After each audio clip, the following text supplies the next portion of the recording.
Welcome back to the Not Televised Revolution. We're not opening with today because we're talking about real life. Real. Yeah. I'm gonna put your page on for visuals if that's okay. Sure. Okay. So I want to spread your message. Why did you think it was so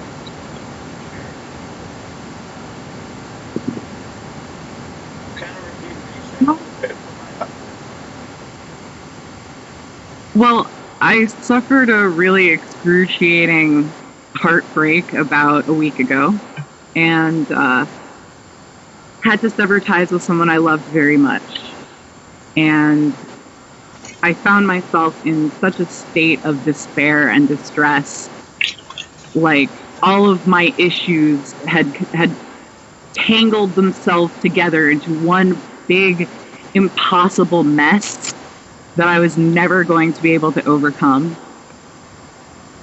And that's where I was 7 days ago. And now I'm just so grateful to still be alive and to have experienced so much love from my friends and to have found a place that is peaceful.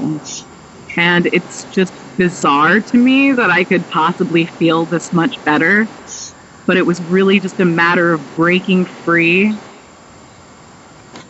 And it's been a very dangerous and scary process of healing, but it's been transformative and I've just been going with it.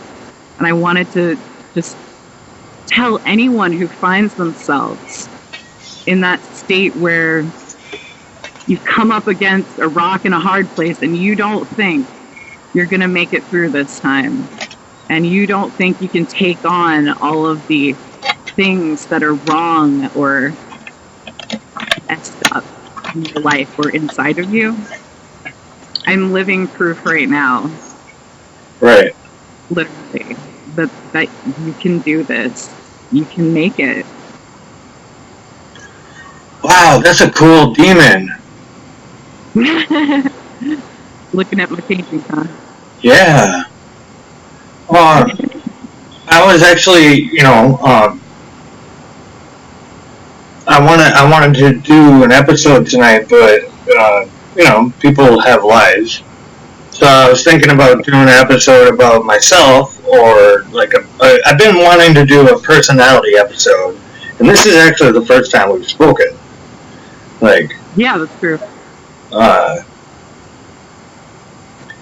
So let me tell you a little bit about myself, because you told everyone who would listen a lot about yourself. Yeah. I'm a survivor.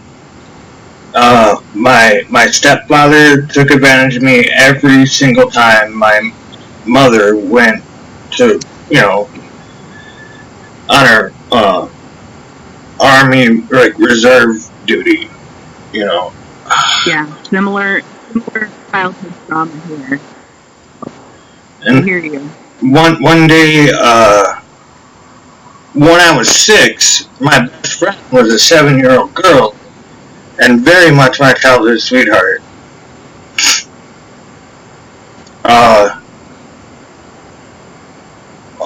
All of us were in her family's living room, and her parents decided to ask my stepdad to babysit her, and I was fucking 6, okay? I didn't have the power to stand up against it. Right. Recovering from that hasn't happened yet. I feel you, man. I do. Even though that motherfucker's dead now. That felt good for a minute, but... Yeah, I've been waiting for my stepmother to drop dead for 30 years, but, It only feels good for a minute. You gotta really. Well, that's the thing with everything when it comes to that deep a trauma. Yeah. That's been ingrained in you repeatedly over and over in your childhood when your brain is forming connections for the first time. Anything on earth only feels better for 1 minute. You know? And that's the story of my fucking life until recently, man. I wish I was on camera. I'm raising a glass of rum right now to that. But I'm telling you, there's like,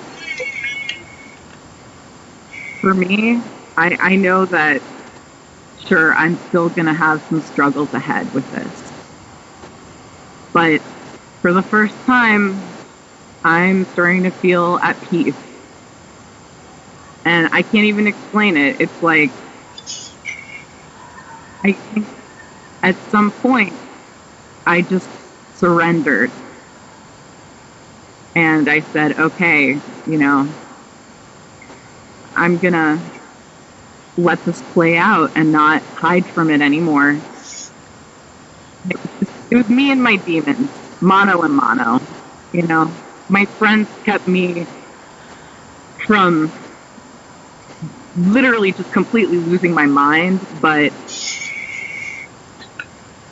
it was just a matter of really getting in the trenches, tracing back what was happening to me. Yeah. And really letting something bigger than myself work on it, you know? Because I felt like I really didn't have the power to fix what was broken inside me. So that's been my experience, and a lot of it's had to do with working with a like legit shaman lady who came into my life about 6 months ago. And yeah, no, I think I can connect the dots a little bit to what I'm experiencing recently in my life too, and coming to grips with, you know, I would consider myself an agnostic, but that's only because I don't trust King James to describe the creator of right. the universe to me. You know, it doesn't mean I don't love Jesus. It just means I don't trust. Right. You know. But you know, when I open myself up to spirituality, like I'm living in a new town that's really spiritually corrupt. Like I'm not kidding, half the machines out here on the road are over $50,000. It's bizarre. Yeah, and I mean that's America, man. I mean we're living in a very dark time. Yeah. Everybody's traumatized out there, man. Everybody. Nobody knows what the fuck they're doing. We're all wandering around, wounded as hell. Yeah. And just hurting ourselves and the planet. Everyone in this town is either homeless and a meth addict or has a house parked in front of their house. It's fucked up. Yeah. It is. And you know, the freaking planet is like on fire and our biosphere is dying. And the thing is, it's like, I feel like we're being pushed where it's like now or never, you know? Like, we need to tap into some greater source of healing and just like. Cool, I think connecting those dots. I'm getting better at this. Because, yeah, like, what you described is like the same thing as our relationship to our own system. Yeah. You know? It's psychotic. Yeah. And then, you know, I kind of had something similar when I kind of opened myself up spiritually. Like, the past couple days have been, like, more than I could have ever believed. Right? And, you were talking about your studio. Okay. I went to the bank to collect rent and handed it to my roommate. And it was TCF Bank throwing away the whole sign, right? And my channel is called TNT Revolution. And I told T and I got the F there backwards, kind of off to the side. So that's TNT is giant corporate letters. like, what? Man, these synchronicities, I'm telling you, it's not an accident. Like, I've experienced so much of that in the past 6 months. It's I'm not a crazy person. I swear, like, I don't buy into anything most of the time. I'm just, like, very stuck in my, like, depressive ways. But it's, like, so many things have been happening like that I just can't ignore it. You know, I can't deny it. It's, like, literally just my reality on a day-to-day basis at this point. Right. I thought I would actually fail to connect the dots between those two things, but yeah, just taking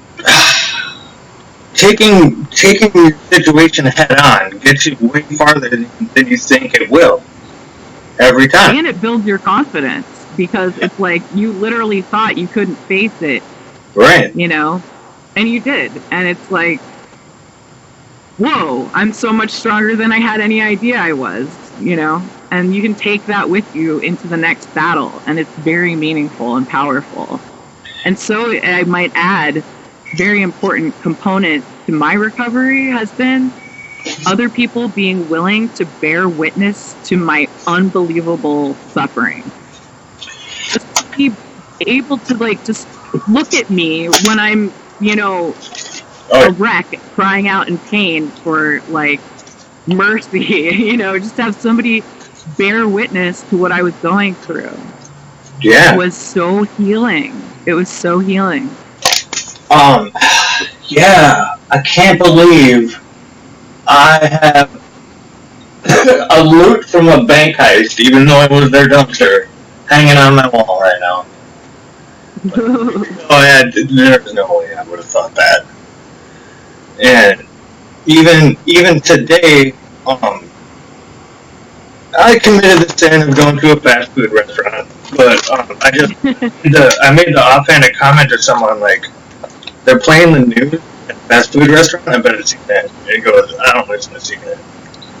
I'm like, that's cool. Yeah.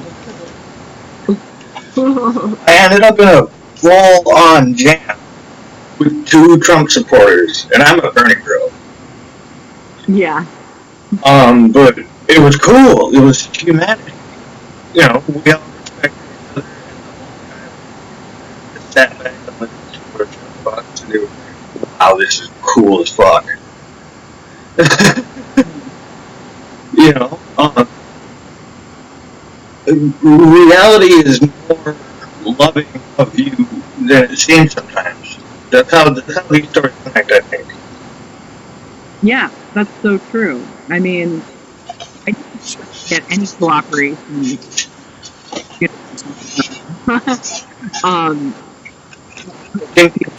Like, oh gosh, I'm just alone. I'm gonna have to blog this out, but right, you know, every possible resource just flooded in to support me in making this healthy decision that I made. So I'm lucky. I'm grateful. Are you living in a city that you consider to be your home? Oh, hell no. I mean, that adds to it a lot. I grew up in Washington, D.C., and I guess in a way that'll always be home, but I've also lived all over the country, and I find myself recently, for several years now, I've been in like this little podunk town in the middle of nowhere that really has absolutely nothing to offer me in any way besides just letting me hide here from the world. And yeah, all I got is my roommate and my job. Yeah. Well, I mean, my work has been everything to me. Like, I've been in a few relationships over the past few years since I started full-time painting, but yeah, the art is really the core of my life. It's my reason to get up in the morning. You know? You got a bunch of photos up? Yeah, I have a little page. I can send you a link later, but if I click on photos, I'll see some more art for the listeners. listeners, right? Oh, yeah. You can get some in my feed as well. But I mostly just put it up on my page. I'm kind of negligent about it. The thing is, it's like, it's another miracle, okay? I started painting about 3.5 years ago. Or no, just 3 years ago. 3 years and like a couple months. And I really had no formal training, and I didn't really know what I was doing, but I was suffering a lot, and I needed an outlet. And I would just post on my Facebook timeline. Yeah, yeah. And remarkably, not only did I get like positive feedback, but people started buying my paintings almost immediately. And at first, the first time I sold a painting, I thought to myself, oh my God, like, this is so cool. Now I can say that I've sold a painting in my life. And I was satisfied with that. But the demand for my work never dried up. And I've sold hundreds and hundreds of paintings that are now in people's lives all over the world. And it became like an all-consuming obsession of mine. All right, I have a keyboard here. I have a keyboard here. Let's go to your website.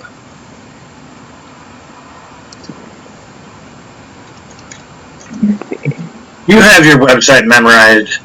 Don't tell me you don't. You're fired otherwise. No, I can give it to you. I just gotta grab it. Here we go. Share. Oh, okay. You sent it right to me. Okay. Oh man. Hang on. I gotta click. Where are you? I was hoping to click keys. Do. There you go. Okay, here we go. Art of Joan Hunter. Ovino. I see. There's no memorizing that. Yeah. But I mean, I wasn't saying that stuff to brag on myself. What I'm saying is like, that really should not have happened, like by any logic or stretch of the imagination. And it was just another complete miracle where my art kind of saved me. And because I was going through hell, man. I've had a hell of a few years. Like, I lost my relationship with my fiance of 10 years. You know, all my pets died. I went through a ton of different losses back to back to back. And then I got in like abusive relationships. It was a freaking mess. And I was in so much pain and trauma. And if I didn't have the outlet of expressionist painting on a daily basis, I would not have survived it. It would have been too much. My intense emotions would have just backed up and strangled me. And I like this Supergirl. The art has been incredible. Gotta have that creative outlet. When I was living my best life, a lot of it had to do with I only had to work 4 hours a day, and I had like hundreds of friends, but I made like 30 songs in like 24 months, which is insane. Like, yeah. 2 albums in less than 2 years, just because life was that abundant, and I was in it, and now I'm in this like dark place. And I'm doing a podcast, you know, because I'm not ready to like relearn all the technology. Not even really with the podcast. There's a little bit. No, I'm the same way. Like, I'm totally uninterested in going out of my way, even though it's my passion. Like, I haven't been like, oh, I'm going to go take a painting class now or something. Right. Like, that just doesn't occur to me. But with your music, you know, I used to do music too, and I went through a period where I couldn't do it for like years. Right. And I found a different medium, you know, And between that and writing, that's kept me going. So maybe you need to try a different medium. Do you got a SoundCloud? I do. It's from back in the day, but I do. Same thing here. I'm totally willing to share it. All right, cool. I usually only share it with people when I'm really drunk because to me it's like embarrassing when you're drunk. Everything is a good idea when you're drunk. I'm sorry. What were you trying to say? Oh, I was just saying it's like I feel like so shy about my music, which is weird because you hear me and it's like I am not shy about jack shit. I will tell you everything, you know. But about my music, I'm like, oh my god, because I wasn't even, you know. Again, I was totally kind of punk, and I didn't, you know, I didn't really have training or confidence, so I was like floating on that. Okay, I'm copying my link here for you. Okay.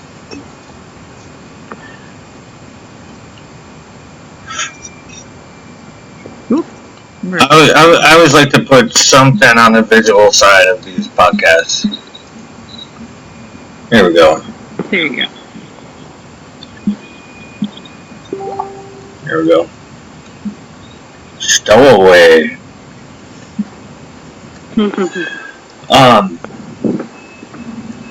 So yeah, no, we really are very similar in that manner. Like, doing my podcast is my new form of art, and I'm just as addicted to it as I used to be to making music.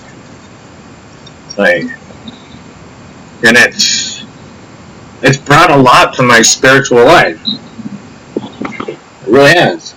But I haven't said the word spiritual on the show yet once. So, thanks for that. Uh-huh. Well, I mean, when we talk about things that are spiritual, I think we both know we're just talking about love. Yeah. Yeah. Oh, see Cornel West on the Joe Rogan Experience? No, but I know someone who did, and he would not stop talking about it. He told me it was amazing. To see it. When you hang up the phone with me, you have to see it. No, it's real. It's Cornel West. I mean, come on. Of course, man.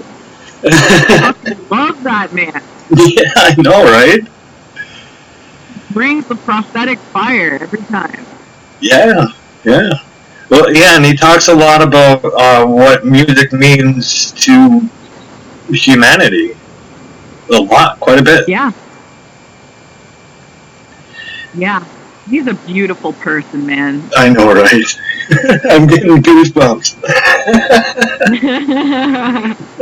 Hey, well, I mean, this is, like I said, this is make or break. The world's about to burn the fuck down, and we're being drawn together. Yeah. To help each other heal, because we, you know, as my shamanic mentor insists, we cannot save the world if we can't heal the world. And that means we have to learn to heal ourselves first. Yeah. Cooperate with whatever else is trying to help us heal. Yeah. Yeah. Okay, so we're at about 24 minutes. People kind of start to lose interest if it gets too long. Is there any questions you have for me? I would ask, what do you think makes it the hardest to trust life? To trust people or life? To trust life, to trust existing.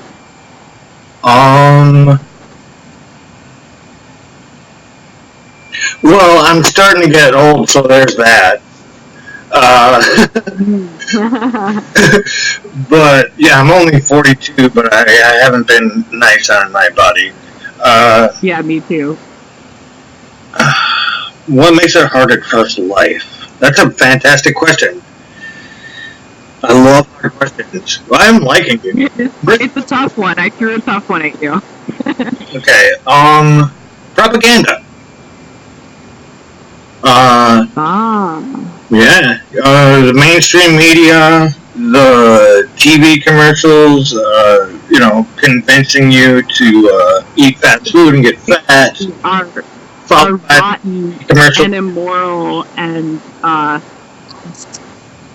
society.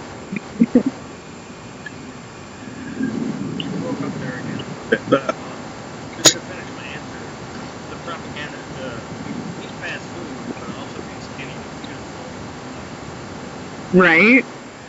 Things like the mainstream media propaganda. Like, I was able to see through that since I was fucking 6. Yeah. I guess that makes me special. But well, both of us had the experience of being deeply betrayed by authority figures very early on. Yeah. It wasn't as easy for us to believe in all of the crap they try and shove down our throats. Right. Yeah, no, it was easy to see pretty much the opposite with her. Right. And then the mainstream media, okay, they have systemic bias. Like I saw this secular I love Kyle. He's my little brother, basically. Yeah, we love our Kyle. We love our Kyle at TNT. Yeah. One of them is the systemic. The neutrality bias, right? Yeah, you saw it. You know what I'm talking about. Oh yeah. And so, like, the bias from the media is that the way things are can never change. Don't even think about it, okay? And what you just said, that was at the crux of my own crisis personally. I thought, I can never change. Gee, I wonder where I got that idea. Right.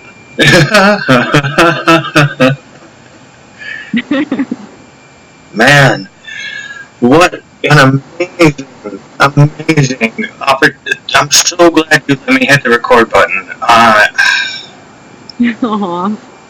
I'm so happy to be here. I mean, like I said in the audio I recorded before, finding healing has freed me. I truly feel that I'm finally able to be living up to the potential that I was harboring inside all my life and never could fully embrace. Facing the truth simply must be done. We have a running joke on the show. We tickle you with our fun-loving personalities, and then we nearly murder you with the news. Right. Hey, you gotta be very resilient to deal with the news these days. I know, I only do it because we're insane. Masochistic. Alright, I'd like to sign off, but I'd like to keep hanging out if you want to. Sure, I have a great Russell Brand and Gabor Mate interview to trade you for the Cornel West Joe Rogan interview. Perfect. I love trading files with people. As a matter of fact, I actually I'm a Bernie bro, as everybody knows. I actually had 2 Trump supporters, full-on Trump supporters, completely engaged with me in conversation today. I did say that, didn't I? That's special. I know. That's being a human. Yeah. Thank you, Joan, for being a human and sharing your story and coming on the show. Likewise, Dale. Likewise. Yeah. It's fun to know one. Yeah. It takes one to know one. Good job. Yeah.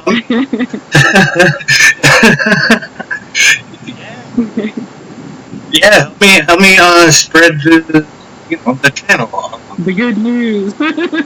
Yeah, help me spread the good news. Yeah, yeah. I want to do more Cool. about science and spirit and history and yeah. So yeah, Fun and party.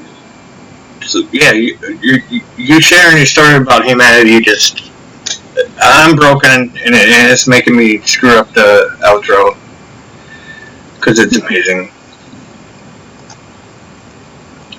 Thanks for watching.